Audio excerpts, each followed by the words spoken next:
वकील साहब, हंस वाहिनी के बैनर तले आपने एक प्रेस वार्ता का आयोजन किया है, क्या उद्देश्य है? देखिए, पहले तो उद्देश्य कुछ और था, लेकिन कल रात को एक मामला हमारे सामने आया। कल हम जब 1 नंबर जा रहे थे, बाटा फ्लाईओवर के नीचे एक बच्ची हमें बेहोशी की हालत में मिली। जब मैडम मनसा पासवान जी ने उनको देखा जा करके और किसी तरीके से होश में लेकर के आया, तो ये वहाँ पर रो रही थी और हाथ छुपा के भागने लगी। जब समझा बुझा के कारण पूछा तो इसने सारी चीज़ें बताई कि पिछले 5 साल से कोई व्यक्ति इनका यौन शोषण कर रहा है, जिसको लेकर के सुसाइड करने वहाँ पर जा रही थी। इनसे उनके घर की डिटेल लेके इनके भाई से संपर्क किया गया, उनके भाई को सारा मामला। तो ऐसे में सबसे पहले चाहूँगा कि आप हंस वाहिनी के बैनर तले कर रहे हैं, हंस वाहिनी के बारे में बताएं। हंस वाहिनी महिला एवं बाल विकास परिषद की एक यूनिट है और उसी के अंतर्गत ये संगठन काम करेगा ऐसी महिलाओं और ऐसे बच्चों के लिए जिनको लीगल सहायता की ज़रूरत है या जिनके साथ ऐसा कोई शोषणिक मामला हो रहा है और वो उसके खिलाफ आवाज़ नहीं उठा पाए। जो फिलहाल जो मामला है, इसके बारे में थोड़ा गंभीरता से बताएं। ये जो मामला है, ये लड़की है, ये जो अभी 20 साल की है, ये किसी कंपनी में काम करती थी। इनकी जो लड़के से मुलाकात हुई थी, वो मुलाकात फेसबुक पे हुई। फेसबुक पे इनको चैटिंग के द्वारा इनकी बातचीत शुरू हुई और आपस में इन लोगों ने बातचीत शुरू करने के बाद ये एक जगह ही जॉब करते थे।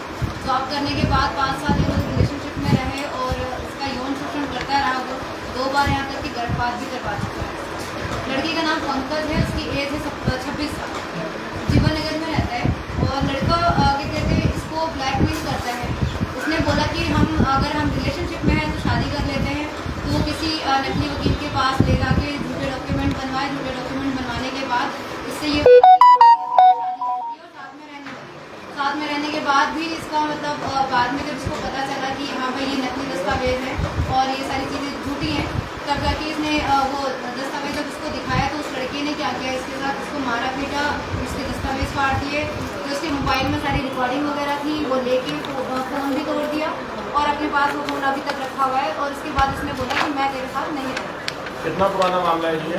5 साल पुराना मामला। अभी आपने कहा कि दस्तावेज नकली थे, आप ये कैसे कह सकते हैं कि वो दस्तावेज नकली? ये लड़की ने खुद बोला है। लड़की दोबारा गई थी किसी और अधिवक्ता के पास, उन्होंने देखिए, अगर वो दस्तावेज असली होते तो उनको फाड़ने की जरूरत नहीं थी, उनको जलाने की या मिसकैरेज करने की जरूरत नहीं थी। वो दस्तावेज दिए जा सकते थे कि शादी के दस्तावेज है और आप कहीं भी जाकर के उसकी जांच करा सकते हैं। तो अगर वो डिस्ट्रॉय किए गए तो कहीं ना कहीं डाउट है कि वो नकली ही होंगे। दस्तावेज अगर कहीं बने हैं और उसको उसका कहीं ना कहीं रिकॉर्ड भी होगा, कहीं आर्य समाज का होगा या कहीं का होगा। जिस वकील साहब ने बनवाए थे, इन्होंने वहां जाकर के उनके ऑफिस में जाकर के देखा तो वहां पर बताया गया कि किसी वकील का ऑफिस नहीं है, ये एक नाटक कंपनी का ऑफिस है और जहां पर समय समय पर अलग अलग प्ले किए जाते हैं।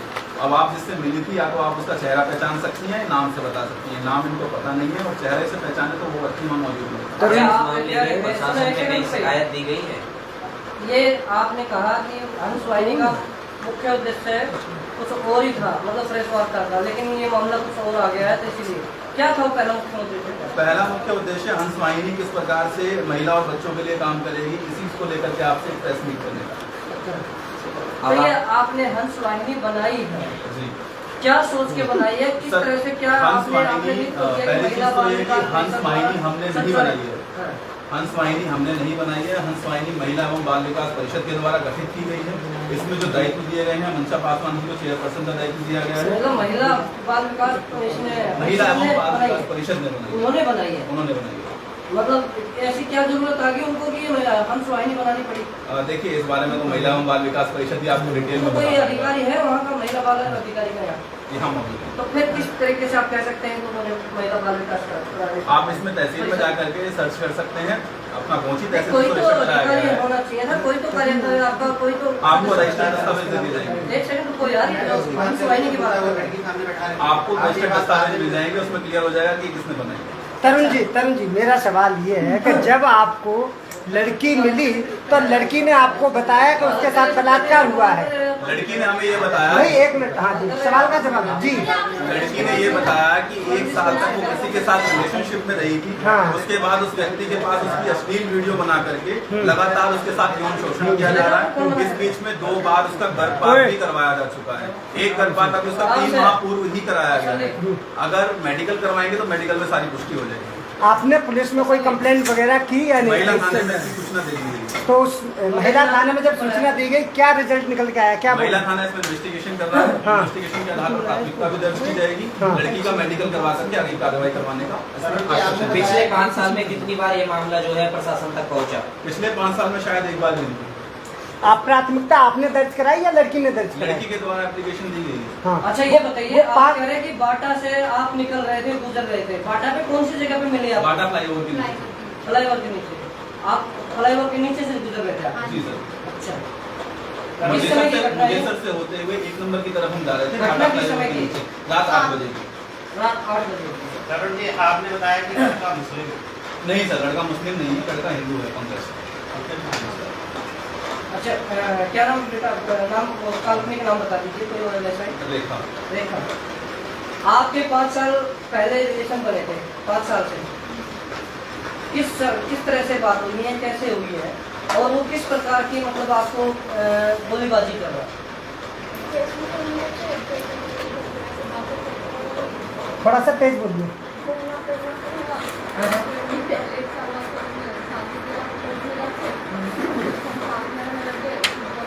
लिविंग में रहे आप, तो फैमिली की मतलब खिलाफ जाके आप लिविंग में रहे? कितने साल रहे आप लिविंग में? 5 साल रहे। आपको इस पे आपकी 5 साल पहले बात हुई है और उसी समय से आप साथ रह रहे हैं? कुल 5 वर्ष हुए हैं सर। 5 साल में कभी नहीं लगा कि वो आपको धोखा देगा? किस समय लगा था?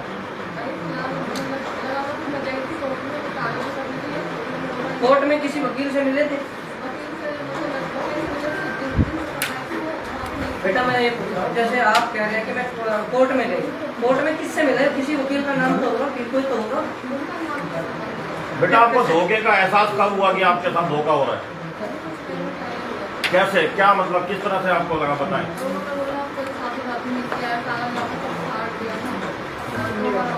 सबसे पहली बात सर इसमें ये है कि अगर बच्चे की जो अब उम्र है वो 20 वर्ष है। अगर हम 5 साल पीछे जाएंगे तो बच्ची इस समय 15 वर्ष की है। अगर वो अपनी मर्जी से किसी के साथ रिलेशनशिप में रहती है तो वो भी गैर कानूनी है।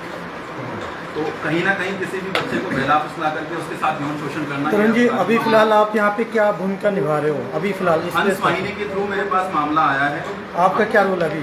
इसमें एज अ लीगल केस जो है हमारी टीम और हमारी एसोसिएट ने देखना है। मैं खुद इसमें तरुण अरोड़ा एडवोकेट, मनसा पासवान एडवोकेट, रीना दादर एडवोकेट, हमारी पूरी एसोसिएट द लीगल हेल्प की टीम इस मामले को निःशुल्क फाइट करेगी कोर्ट के अंदर और बच्ची को न्याय दिलवाने का प्रयास। तो आप बताइए, आप कह रहे हैं कि इनका जो मामला है कल आपके पास ज़्यादा अच्छे से ध्यान में आया क्योंकि ये बेहोशी की हालत में पड़ी हुई थी। 5 साल के हालात में कभी ऐसा कोई भी मौका आया कि जिन्होंने इस तरीके से ये एक्शन ली हो या फिर इनको प्रशासन से कई बार प्रयास करा, जैसा कि इन्होंने हमें बताया है कि इन्होंने कई बार प्रयास करा कि पुलिस से संपर्क करके कंप्लेंट की जाए, लेकिन बार बार वो लड़का इनकी एक अश्लील वीडियो दिखा करके इनको ब्लैकमेल कर लेता था जिससे ये रुक जाता। मोबाइल की छीन भी है, उसके कब्जे में है और बोला कि दोबारा शादी कर लेते हैं। ये कब बोला था? दोबारा शादी करने के लिए इन्होंने बोला था। लड़की ने बोला था कि वो शादी चाहे नकली थी या असली। अब हम एक बार दोबारा शादी कर सकते हैं, अपने पति से दोबारा शादी करने में कोई हर्ज नहीं है, शादी कर सकते हैं। तो उसने साफ तौर पर इनकार कर दिया कि मैं आपको 20 साल का है और अपनी मर्जी से रहते हैं, लिव इन रिलेशनशिप की डेट बन सकती है या अपनी मर्जी से रह रहे हैं तो उसमें कोई ऑब्जेक्शन नहीं है। लेकिन बात यहाँ पर है कि एक वीडियो दिखा करके ब्लैकमेल करके उसको जबरन अपने साथ रिलेशन में रखना। अगर मैं आपका कोई ऐसा पॉइंट पकड़ के आपको ब्लैकमेल करके आपसे कोई काम करवा रहा हूँ तो वो गैर कानूनन ही है, चाहे वो 10 साल तक हो, 20 साल तक हो या 50 साल। तरुण जी, आपने दूसरा पक्ष सुना है? लड़का पक्ष कल मैंने उसको फोन किया था, मेरी उससे बात हुई थी। मैंने सिर्फ उससे ये कहा था कि हम ये चाहते हैं कि आपका पारिवारिक मामला है, अगर आपने शादी की है या नहीं की है, आप लोग लिव इन रिलेशनशिप में दोनों मर्जी से रहे हैं तो आगे की जो भी सोल्यूशन है आप बैठ करके निकालेंगे। तरुण जी, एक सवाल। आपने बताया कि लड़की आपको वादा पुल के नीचे मिली। इनके परिवार वालों ने इसे ढूंढने की कोशिश की? ढूंढने की कोशिश की गई थी, बल्कि ये लड़के के घर पे भी गए थे कि हमारी बच्ची सुबह से लापता है। पुलिस से संपर्क किया गया था, पुलिस ने कहा था पहले आप अपने लेवल पर सर्च करें, 24 घंटे बाद प्राथमिकता दर्ज कर ली जाएगी। इस बीच में लड़के वाले के घर पे बार बार जाकर के सर्च कर रहे थे। कल इसने अपने जब भाई का नंबर दिया तो उसका भाई यहाँ पे मौजूद होगा विकास, उसे हमने फोन करके वहाँ पर बुलाया और लड़की इसके भाई के हैंड ओवर कर। आप कहा कि लिविंग में रहते हैं, तो इनका घर कहाँ से आ गया? सॉरी, घर कहाँ से बीच में आ गया? लिविंग में रहते थे, लिविंग में रहते थे तो घर कहाँ से बीच में आ गया? कैसे घर बेचना होगा सर? तो आप कह रहे हैं कि भाई घर वालों के कब आप घर पे कब गए थे? आप अपने घर लिविंग को छोड़ के, जैसे आप 5 साल से रिलेशन किया, लिव इन में ये उनके घर पर नहीं रहती थी सर? अलग है, अलग आप अपने नहीं घर तो पे कह रहा हूं, अलग रहती जी। तो अब अपने घर में रहते हैं, आप अपने अलग रह रहे हो, अभी अलग रहे हो, तो मेरे भाई को कैसे पता चला आपको कि आप बेहोश पड़े हैं या कैसे? मैंने फोन किया था इनके आपने फोन जी, किया? इनसे नंबर लेकर के इनके भाई को सूचना दी कि आपकी सिस्टर है, हमें यहाँ पर बेहोशी की हालत में मिली है, आप यहाँ पे आए अपनी बहन को लेकर। अच्छा बेटा, कितने टाइम से आपको ब्लैकमेल किया जा रहा था? जब तक प्यार प्यार से बात करता था मुझे नहीं पता था, फिर अभी घर से बहुत दोबारा शादी करो तो भी मना कर दिया। ये तो अभी आप कह रहे हो ना पिछले 2-3 महीने में आपको पता लगा कि उसके साथ गलत एक्टिविटी थी और वो तब आपने किया। तो अभी वकील साहब बता रहे हैं कि जैसे आपकी उम्र अभी 20 साल है, 2-3 महीने मतलब 20वें साल में ही करीब करीब आपको पता लगा ये चीज़ें, और ब्लैकमेलिंग वकील साहब बता रहे हैं कि पहले से हो रही थी।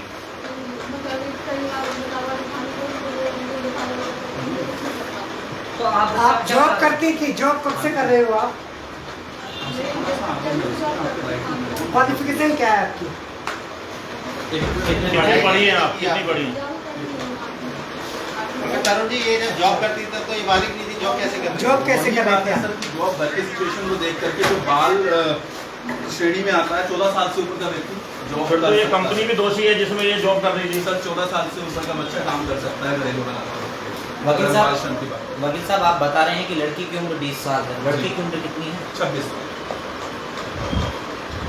लड़के ने आपके साथ जैसे प्यार जैसा जो भी माहौल बना होगा, तब आप जब से आप आज तक रह रही हैं उसके साथ में, तो बीच में कितने दिन कभी लड़ाई झगड़ा या कोई डिस्प्यूट हुआ? आपके मम्मी पापा या जो भी पेरेंट्स आपके साथ देते थे, आप उनको पता था आपके जो भी है चक्कर के बारे में आपके अच्छा, ये अभी तक नहीं क्या बताया? है?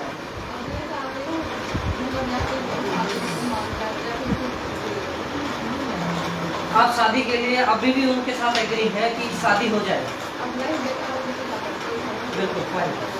दूसरी बात, उसने लगातार जैसे बच्ची ने बताया कि लगातार 2 से 3 बार से गर्भपात करा है, जो कि धारा 312 के अधीन अपराध है। अगर आप पति पत्नी भी हैं और आपकी शादी हो चुकी है तो भी आपको कोई अधिकार नहीं है कि आप किसी भ्रूण की हत्या करें। तो कम से कम अगर इनका पारिवारिक मामला निपटता है तो भी हम ये चाहेंगे कि 312 IPC के तहत तो मामला चलाया जाए। तो आप अगर वो मना करता तो आप कह रहे हैं कि जेल जाए, तो उसके बाद क्या आप संतुष्टि मिल जाएगी? आप शादी के लिए अगर आप कह रहे हैं कि शादी हो जाए तो शादी का घर बसाने को बिल्कुल तैयार है? उनके परिवार में कभी बात हुई ना?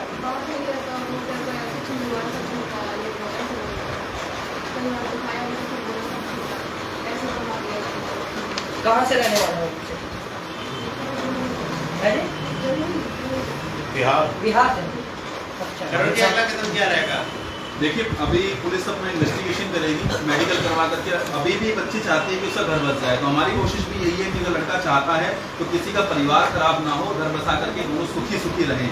लेकिन अगर लड़का इतनी सारी घटनाओं को करने के बाद शादी का झांसा दे करके लगातार 5 साल से उसका शोषण कर रहा है और अब इस बच्ची को मजार में ला के छोड़ेगा, तो जो कानून के तहत प्रावधान है धारा 376 पॉक्सो एक्ट, धारा 312 के तहत शादी करनी है, प्रेस कॉन्फ्रेंसिंग के आगे बच्चे मीडिया के सामने आएंगे।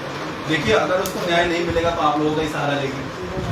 वकील साहब, आपने एक प्रेस नोट जो है जारी किया है जिसमें मतलब हंस वाहिनी ने जो है प्रेस नोट जारी किया है जिसमें लिखा हुआ है कि प्रशासन का ढीला रवैया। दरअसल अभी आपने बताया कि यह मामला प्रशासन के संज्ञान में पिछले 5 वर्षों से पहुंचा ही नहीं है और अभी जो है प्रशासन के संज्ञान में पहुंचा है, आपको ढीला रवैया कहाँ लगता है? देखिए ढीला रवैया इसलिए कहूँगा मैं, सुप्रीम कोर्ट की सीधा सी डायरेक्शन है, अगर आपके पास कोई भी प्राथमिकता के लिए शिकायत आती है तो धारा 154 CRPC के तहत बिना किसी इन्वेस्टिगेशन के आप पहले मामला दर्ज करेंगे, उसके बाद इन्वेस्टिगेशन करके आप ये देखेंगे कि मामला सच्चा है या गलत। अगर आपको मामला झूठा मिलता है तो 174 CRPC के तहत आप उस मामले को रद्द करेंगे और जिसने प्राथमिकता दर्ज कराई होगी उसके खिलाफ धारा 182 मुकदमा दर्ज करेंगे। लेकिन पुलिस को चाहिए था कि तुरंत प्रभाव से मुकदमा दर्ज करके आगामी कार्रवाई करे, लेकिन पुलिस चाहती है कि पहले इसमें इन्वेस्टिगेशन हो, मेडिकल्स हो, उसके बाद कोई प्राथमिकता दर्ज की जाएगी।